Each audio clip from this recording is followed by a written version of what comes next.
नमस्कार दोस्तों, स्वागत है आपका हमारे चैनल पे। मैं अनामिका आपका तहे दिल से स्वागत करती हूँ। दोस्तों, आज मैं आपसे बात करूंगी गणेश विसर्जन के बारे में। आज हम लोग सोचेंगे समझेंगे कि गणेश विसर्जन करना हमारे लिए सही है या नहीं सही है। हमको गणेश जी को विसर्जित करना चाहिए या नहीं करना चाहिए, और इसकी क्या वजह है कि लोग विसर्जन करते हैं। आज मैं आपसे इस बारे में बात करूंगी, तो हमारे साथ बने रहिए और हमारे चैनल को लाइक, सब्सक्राइब और शेयर जरूर करिए। दोस्तों, बहुत से लोग हमारे देश में गणेश विसर्जन करते हैं। बहुत से लोगों को इसका मतलब पता होगा कि विसर्जन क्यों किया जाता है, और हो सकता है बहुत से लोगों को ये ना पता हो। तो आज मैं आपको बताऊंगी कि गणेश जी का विसर्जन क्यों किया जाता है और ये कितना सही है। दोस्तों, शास्त्रों में एकमात्र गाय के गोबर से बने हुए गणेश जी या मिट्टी से बने हुए गणेश जी की मूर्ति के विसर्जन का ही विधान है। गोबर से गणेश जो बनते हैं वो एकमात्र प्रतीकात्मक है माता पार्वती द्वारा अपने शरीर के उपटन से गणेश जी को उत्पन्न करने का।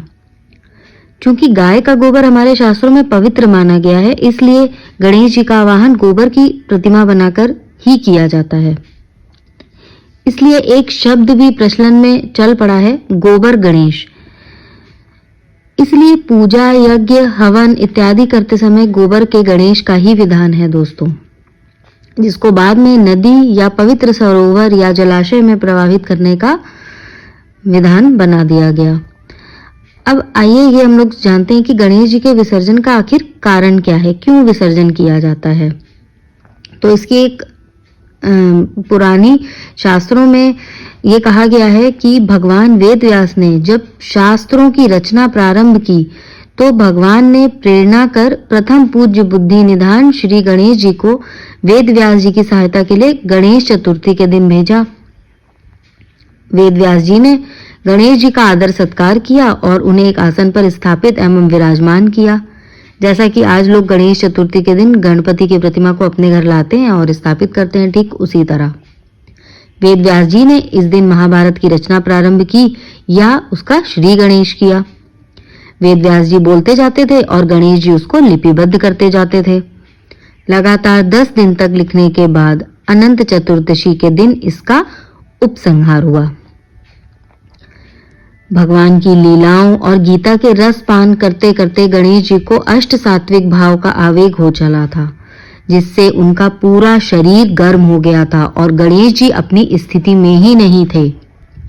गणेश जी के शरीर की ऊष्मा का निष्कीलन या उनके शरीर की गर्मी को शांत करने के लिए वेद व्यास जी ने उनके शरीर पर गीली मिट्टी का लेप किया।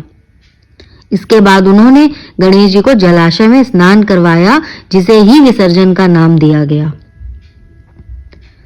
दोस्तों, बाल गंगाधर तिलक जी ने अच्छे उद्देश्य से यह शुरू करवाया था, लेकिन अब जगह जगह ये लोग विसर्जन करते हैं, मूर्तियां पड़ी रहती हैं बाद में, तो वो चीज ठीक नहीं है।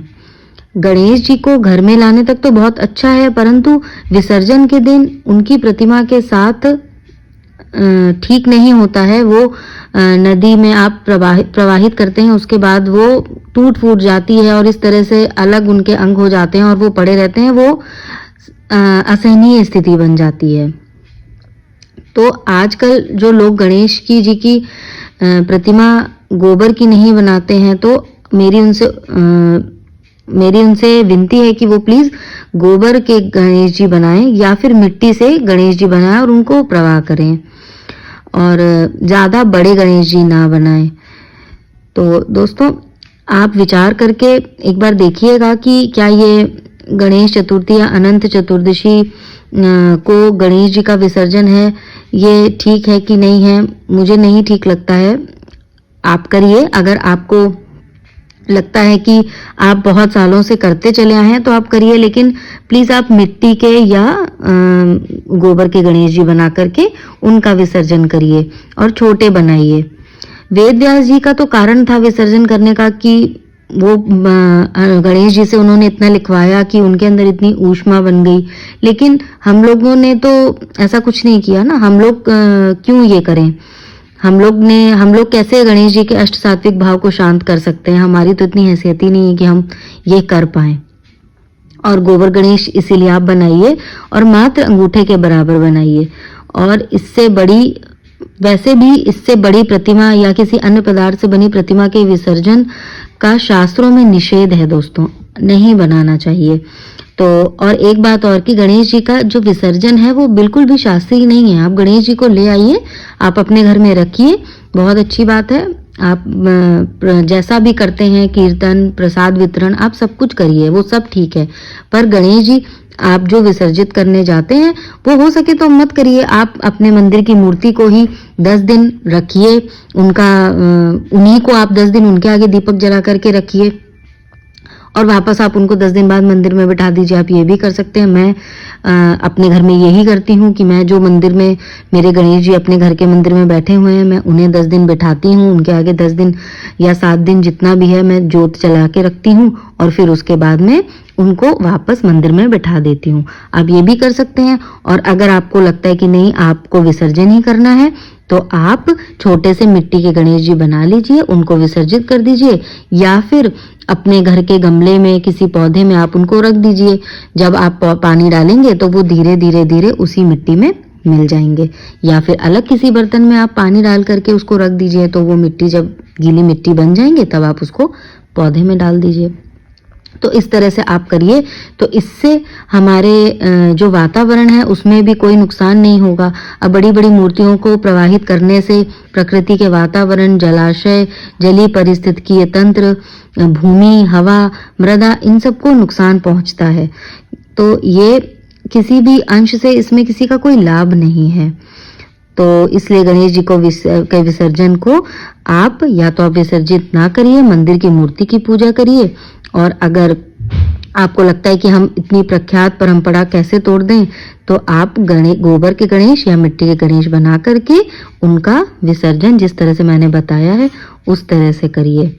तो उम्मीद है कि आपको मेरी सोच सही लगी होगी। इसमें कोई नुकसान नहीं है दोस्तों। इसमें हमारी प्रकृति के साथ, पर्यावरण के साथ आप अच्छा ही करेंगे, गणेश जी का आशीर्वाद ही प्राप्त करेंगे। और जिस तरह से वो मूर्तियां पड़ी रहती हैं, अगले दिन हम लोग न्यूज़पेपर में देखते हैं, तो आप खुद भी प्रवाह करके आएंगे तो आपको भी देख के बहुत खराब बाद में लगेगा कि शायद आपको नहीं करना चाहिए था। तो आप उतनी ही मूर्ति लाइए, उतनी ही मूर्ति बनाइए, छोटी मूर्ति बनाइए, अपने घर में उनको हमेशा के लिए अपने घर की मिट्टी में मिलाइए, तो वो आपसे दूर भी नहीं होंगे। आपका आशीर्वाद, आपके ऊपर आशीर्वाद उनका सदा बना रहेगा। तो दोस्तों उम्मीद करती हूँ कि आपको मेरा ये टॉपिक अच्छा लगा होगा, मेरी ये बात अच्छी लगी होगी और आप लोग इसे फॉलो करेंगे। मैं आपसे रिक्वेस्ट करती हूँ कि प्लीज आप फॉलो करिए। तो दोस्तों प्लीज मेरे चैनल को लाइक, सब्सक्राइब करिएगा अगर मेरा टॉपिक अच्छा लगा हो तो। यहीं से मैं आपसे विदा ले रही हूँ दोस्तों, धन्यवाद।